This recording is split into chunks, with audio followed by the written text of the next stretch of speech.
The ancient saying is that bidden or unbidden, seen or unseen, God is present at all times and in all places. Let us be present, visible and in spirit with one another, and take up this task of worship that we might make the whole world whole in Christ's name.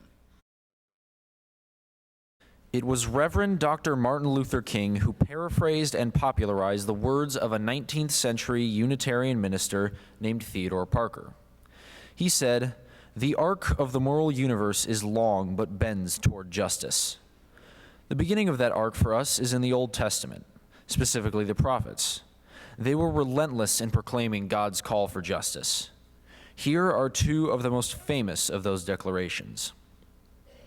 From Micah, "He has told you, O mortal, what is good. And what does the Lord require of you, but to do justice, and to love kindness, and to walk humbly with your God?" And from the prophet Amos, "Let justice roll down like waters, and righteousness like an ever-flowing stream." May our understanding bend toward God's kingdom justice. Amen. Our gospel reading today is going to be from the book of Matthew, and specifically the Sermon on the Mount. Chapter 5 is packed with a lot of familiar sayings of Jesus. And it begins with the Beatitudes, blessed are the poor in spirit. Earlier this week, one of my favorite and certainly one of the most popular and radical writers, thinkers, and theologians and pastors of our time, Reverend Nadja Boltz-Weber, offered up a new Beatitudes. This is something I heard her give last year at a conference in San Francisco as a benediction. And it was so striking, I approached her afterwards and I said, "Any way I can get a copy of that?" And she said, yes, one of these days I'm going to write it down. She said, I kind of riff it every time whenever I come to the close of one of these events. She says, but if you're on the mailing list for the conference, you'll get this. Well, last week she finally did indeed write it out and posted it to her website. And I've printed it out for you because I find it to be powerful. It speaks the words of Beatitudes in today's terms and to today's poor in spirit. So I invite you to join with me in responsive reading of these Beatitudes. You'll find it in the handout. And I invite you to read the phrases in bold as I introduce and read the regular text. Here are the Beatitudes for this year. Blessed are the agnostics. Blessed are they who doubt, those who aren't sure, who can still be surprised. Blessed are they who are spiritually impoverished, and therefore not so certain about everything that they no longer take in new information. Blessed are those who have nothing to offer. Blessed are the preschoolers who cut in line at communion. Blessed are the poor in spirit. You are of heaven, and Jesus blesses you. Blessed are they for whom death is not an abstraction. Blessed are they who have buried their loved ones, for whom tears could fill an ocean. Blessed are those who have loved enough to know what loss feels like. Blessed are the mothers of the miscarried. Blessed are they to have the luxury of taking things for granted anymore. Blessed are they who can't fall apart because they have to keep it together for everyone else. Blessed are those who still aren't over it yet. Blessed are those who mourn. You are of heaven, and Jesus blesses you. Blessed are those who no one else notices, the kids who sit alone at middle school lunch tables, the laundry guys at the hospital, the sex workers and the night shift street sweepers. Blessed are the forgotten. Blessed are the closeted. Blessed are the unemployed, the unimpressive, the underrepresented. Blessed are the teens who have to figure out ways to hide the new cuts on their arms. Blessed are the meek, you are of heaven, and Jesus blesses you. Blessed are the wrongly accused, the ones who never catch a break. the ones for whom life is hard, for Jesus chose to surround himself with people like them. Blessed are those without documentation. Blessed are the ones without lobbyists.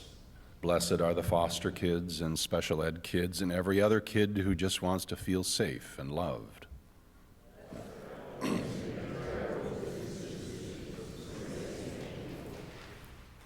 Blessed are the burned-out social workers and the overworked teachers and the pro bono case takers. Blessed are the kind-hearted football players and the fundraising trophy wives. Blessed are the kids who step between the bullies and the weak. Blessed are they who hear that they are forgiven.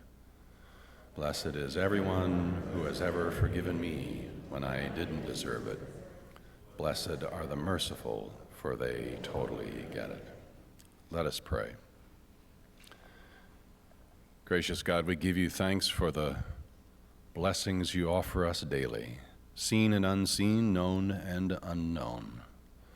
Constantly you are at work, calling us and pulling us forward into a deeper and richer life, deeper in acknowledging that not all is light, and some things that are dark have ways of teaching and shaping us for your good. Keep us mindful ever of all those who are unimpressive, at the edges, not represented, all those who mourn, those who can't take anything for granted anymore, including ourselves.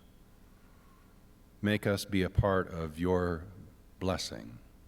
Help us to be a beatitude in the world today, that indeed all your people, all your children, young and old, at home and at work and abroad, would experience the abundance of your compassion and grace. We ask it in the name of the one who came and was your beatitude for all time. We pray as he taught, saying, Our Father, who art in heaven, hallowed be thy name. Thy kingdom come, thy will be done.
From Matthew's Sermon on the Mount, a gathering of many of Jesus' most memorable teachings.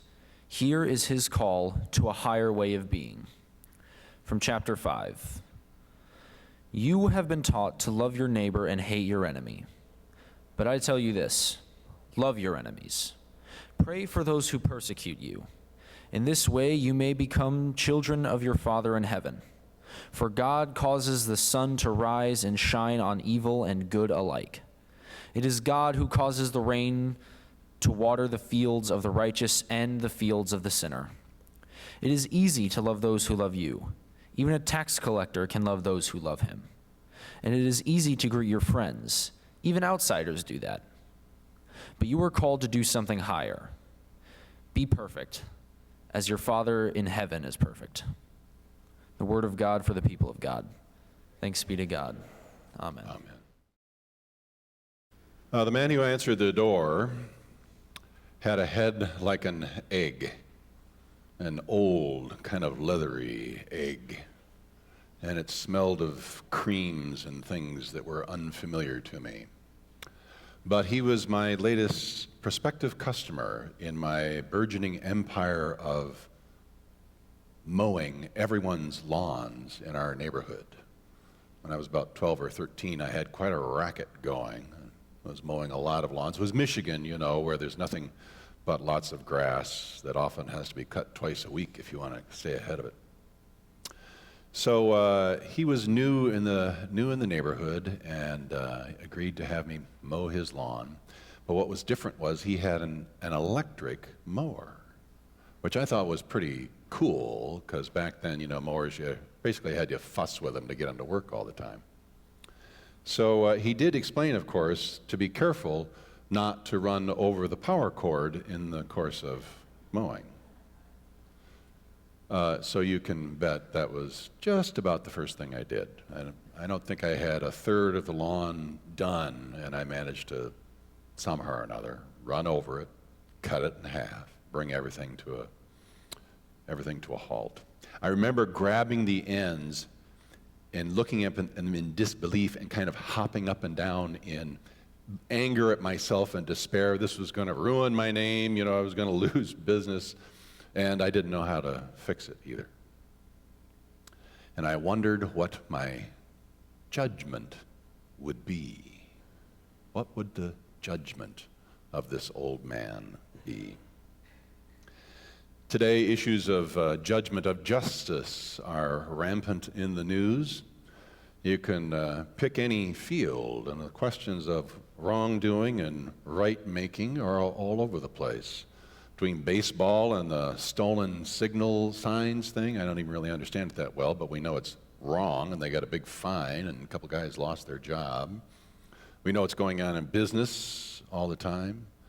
We know we have questions in the government, where the Senate will convene this coming week to administer justice in some way that we don't yet know how it will go. What does Jesus have to say about justice? What is the gospel message about justice? That's my goal today, to explore with you. And I'm going to try and do it in 5 shots. Humperdinck Lives, Goldilocks versus the Midges, Justice and the Extraordinary Thumb, the Beatitudes in the Rain, and the Splice of Grace. So if you would, pray with me, please. Gracious God, may the words of my mouth and the meditations of these our hearts be acceptable in your sight, O thou who art our rock and redeemer. Amen. Princess Bride is one of the most iconic films of all time, I think. And the framing device for it is a grandpa who comes to visit his sick grandson. Maybe that's why I thought of it and I felt sympathy about it. He comes to read him the story of the Princess Bride. And in it we encounter the reality that we have a deep sense of justice, of fairness, and it runs deep and it starts early on. There's a scene about maybe halfway through the telling of the story as Grandpa, played by Peter Falk, is reading to young Fred Savage. He's laid it out to the good guys, the bad guys. Wesley, the farm boy who's masquerading as the dread pirate Roberts, but he's actually the good guy, versus the evil Prince Humperdinck, who supposedly is the good guy, but is actually the bad guy. And it's come to pass that they're dueling, of course, over the Princess Bride. And it comes to pass that it appears Wesley is dead and the evil Prince Humperdinck lives, and he is due to marry the beautiful Princess Bride. And the boy cuts in on Grandpa telling the story and says, wait a minute. Who kills the evil Prince Humperdinck? And Grandpa says, I don't understand. Who gets Prince Humperdinck? At the end, somebody's got to do it. Is it Inigo? Is it Wesley? Is it who? Grandpa says, nobody. Nobody kills them. He lives. You mean he wins? Jesus, Grandpa, why did you read this story to me? And Grandpa says, oh, now I know you've been very sick and maybe you're taking this story a little too seriously. I think we better stop now. No. I'm okay. Sit down. I'm all right. But Grandpa, you must have read that wrong. She can't marry Humperdinck. She marries Wesley. I'm sure of it. After all that he did for her, if she didn't marry him, it wouldn't be fair. And Grandpa says, well, who says life is fair? Where is that written? Life isn't always fair. And indeed, life isn't fair. It never was and never will be. Even President Kennedy was willing to say that. Life isn't fair. How many would agree? General consensus, I trust. We draw on our own experience both personally, domestically, politically, professionally, commercially. Any one of us can come up with stories of things that aren't fair. If I ever see the guy again that sold me my car, if I ever meet the guy that hit me on the truck and broke my hips, if I ever retire and tell some stories about my career, you've got stories, I know. This is our lived reality, and the text confirms it. Jesus' own words confirm this reality. He says, God makes his sun to rise on the wicked and the good, and sends rain on the just and the unjust, or the righteous and the unrighteous. In other words, we're just going to have to get used to riding in the rain. That's something I learned a long time ago about our bike trips. If you want to go anywhere, if you want to do anything, if you want to see anything, you will end up riding in the rain and the scorching heat. It comes no matter how well prepared you are or how virtuous you are. None of that matters. The sun and the rain shine and come down upon us all. So the implication in Jesus' words are that the natural forces are neutral, but that doesn't mean that we are to be. The whole theme throughout the Sermon on the Mount is Jesus setting up teachings where he says, you have heard it said, but I say unto you. In other words, here's the accepted wisdom of how to get along, but here is a new alternative way. Jesus teaches an active and transformative way to create change, to create fairness, even justice in this unfair world. Of course he does. Remember, he is a rabbi, deeply rooted in the Old Testament, his Torah, his scriptures, and ours. And that is indeed where Micah's words ring out. He has told you, O mortal, what is good, and what does the Lord require of you, but to do justice, and to love kindness, and to walk humbly with your God. Ultimately, let justice roll down like waters and righteousness like an ever-flowing stream. Peterson translates that last one even more poignantly, I think. He says, in the words of, in the voice of Yahweh, God says, do you know what I want? I want justice, oceans of it. I want fairness, rivers of it. That's what I want. That's all I want. Indeed, as Martin Luther King said, the arc of the moral universe is long but bends towards justice. So we have to walk in the rain with the righteous and the unrighteous and somehow bend that arc. How to do that? Well, this is a little less about how to do it as to how not to do it based on what Jesus has to say that we find in the text. We know that Jesus was not hyper-legalistic. He was not an absolutist. Remember, he says, let the one who is without sin cast the first stone. He recognizes that so often our sense of fairness, that deep-seated, almost naive, innate desire for fairness often gets ahead of itself, and we are eager to judge. And so he has to say, judge not, yes, lest ye be judged. Yet he does call for a new and higher kind of justice. You have heard it said, an eye for an eye, but I say to you. You have heard it said, if someone strikes you on the cheek, well, but I say to you. And he finishes it off with, you are to be perfect as your Father in heaven is perfect, so that we might become children of the Heavenly Father. If we have time, we'll come back to that one. Somehow there's a balance between those two extremes of paying attention to the law and trying to accomplish the law, but not becoming so distorted by trying to achieve it. That's sort of the Goldilocks quotient. What's the balance between that larger abstract concept of justice and the on-the-ground practice of it? That's our constant struggle across time and all venues. Remember, our own Constitution says, we hold these truths to be self-evident, that all men are created equal. So the abstract truth, that concept of justice, we hold these truths to be clear and self-evident, but then it gets conditions put on it, and as they wrote it, of course, they understood white tax-paying, land-holding men were the ones who were created equal. Took us a while to get to the point where women had the vote. Just yesterday was celebrated the 100th anniversary of women finally being a part of that truth that we are all created equal. And of course we had to go through a civil war to figure out that indeed all persons of any color are created equal, and we still have a ways to go on some of the other categories and conditions we try to put on. That move from justice in the abstract to justice, to being fair in practical, on-the-ground details, that's the arc. That's the constantly evolving work that we are to be about. And in the meantime, we are out of balance. And Jesus speaks directly to this and how we get out of balance. Matthew 23 says, how terrible it will be for you, legal experts and Pharisees, hypocrites.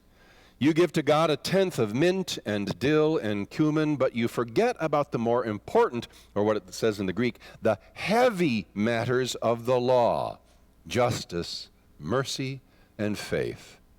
You blind guides, you filter out a gnat, but swallow a camel. It was interesting. I went into the text to see the word for gnat is actually midge, and it's a very specific kind of midge. Anybody ever use that word midge to describe a little bug? I think it's kind of maybe a Midwestern thing, but it is specific here because the oldest texts say it's a wine midge. In other words, it's a little fly that's around the moisture of wine making. So Jesus, true to form, he's getting a little skewer in about the legal scholars hanging around the wine bar trying to skim off the gnats and flies in their wine and missing the bigger picture. Bottom line is our temptation is to lose track of the forest for the trees, and we get out of balance, and that's where the unfairness takes root. So let's go back and check that mandate. Jesus uses the words of Micah, justice and mercy. What does the Lord require but that we do justice and love mercy? Now, there's something for us to know in those two words there. The word justice shares the same root with the word judgment, and the word in Greek for judgment is, interestingly enough, crisis. Crisis is the Greek word for judgment at the root because it means to choose. To judge means to make a choice. And when we are in the midst of a crisis, we are what? We're called and compelled to choose. So we are supposed to do that work of choosing to be able to do the work of justice, but also then mercy, which is often also translated as kindness. It literally means to feel sympathy for the misery of another. Reading through those Beatitudes that Bolz-Weber detailed puts us in touch with some of that. But it's not those two words that make the difference. The key word is the and. Justice and mercy. Rolf Knierim was the great seething prophetic Old Testament professor over at Claremont for years and years, and he would get ramped up trying to convince us as students that here was the tremendous creative bind that God places us in with this requirement to do both. To both love justice and do mercy. And this is the heavy work of choosing. We are the fulcrum of fairness. What are we to choose?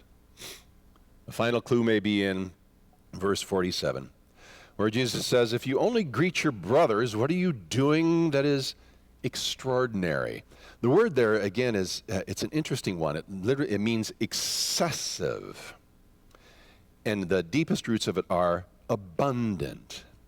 In other words, the choice is not just straightforward. It's not transactional. It's not just an eye for an eye. It's not either or, judgment or mercy. Instead, our choice is to be excessive, to be abundant. The word in Greek is perissos. You hear the root word of peri, around, like perimeter, peripheral. It means to be beyond the boundary. Our choosing is to go beyond the boundary, to get outside of the box. And that's the same word that John uses in his gospel when he says that Jesus has come that they all may all have life abundant. Same word. Same word. Abundance, excess, over the edge, more than what we would expect. So what we are called to do in the pursuit of justice is abundant life for all. And all means all. It's not justice if it's just for us. Any justice means, and you too. So this is the bigger definition of justice that is to roll down. Indeed, a classic definition of justice is compassion writ large. Down to the wire, justice and the extraordinary thumb. We are called to do justice, and yet Humperdinck lives, and indeed seems often to thrive. It's a great quote from Ann Landers. Nobody could say it better than her. Life is rough for everyone. Life isn't always fair. Whatever it is that hits the fan, it's never evenly distributed. Some always tend to get more of it than others. True? True.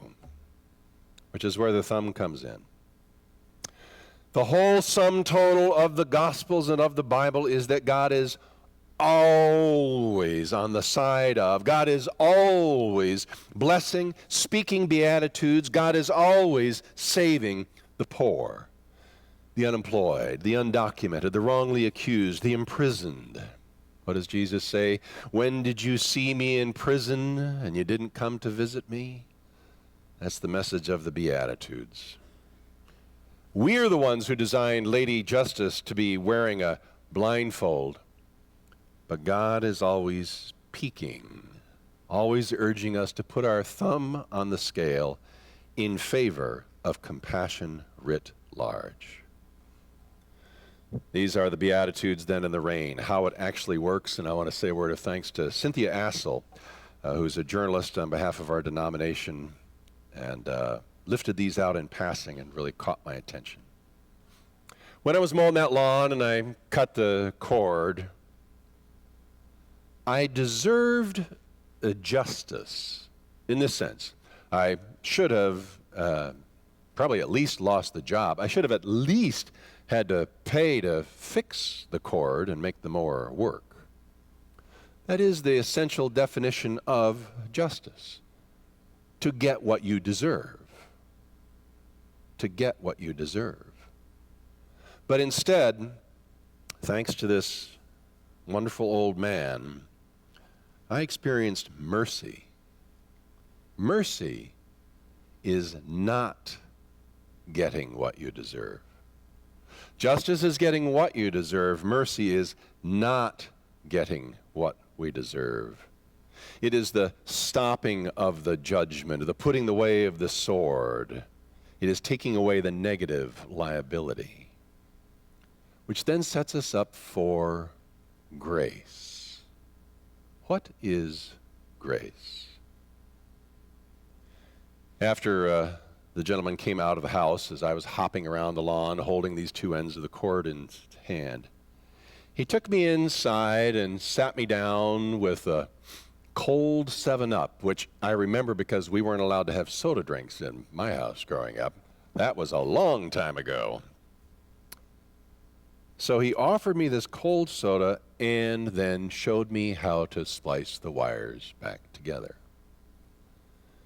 If judgment is getting what we deserve and mercy is not getting what we deserve, grace is getting what we don't deserve. Grace is getting what we don't deserve.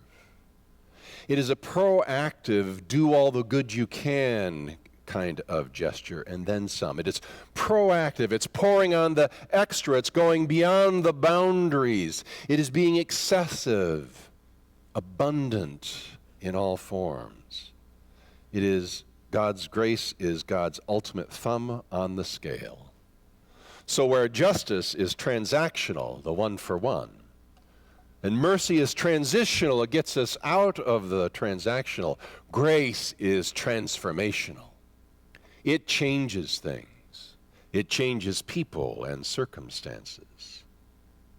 Grace also connects us with that other crucial and in the lesson from Amos. Remember the phrase again. Do justice, love mercy, and walk humbly with your God. And walk humbly with your God. Remember, to be humble means to be human, to recognize our humanness. So I think this is true. When I recognize and acknowledge and accept that I am not in absolute control, in other words, that I am not God, and neither are you, and I offer and share that with you, that's grace. It's accepting and acknowledging that we are not perfect, we are not in absolute control, and we exist in this unfair world together, and if we only get what we deserve, we are all done for. There has to be a measure beyond pure justice.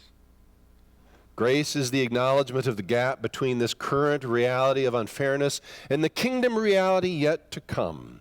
It's how we bend that arc from one to the other, from here into the kingdom. So when we are graceful with one another, that's when the righteousness flows down and rolls into the oceans of God's amazing grace. Would you pray with me? Gracious God, we cannot do this alone. We depend upon your abundance. So let us be channels and conduits for your loving compassion. Show us how to right justice large so that all experience your grace. In Christ's name we pray. Amen.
Thank you for this time together in worship and for your kindness. We'll return to our regularly scheduled programming next week. Meanwhile, I invite you to come by for coffee and refreshments and to sample one of the classes that is offered today. Now may you be a living word, a living beatitude of God's grace to all you meet this week, for God has blessed you to do so. Amen.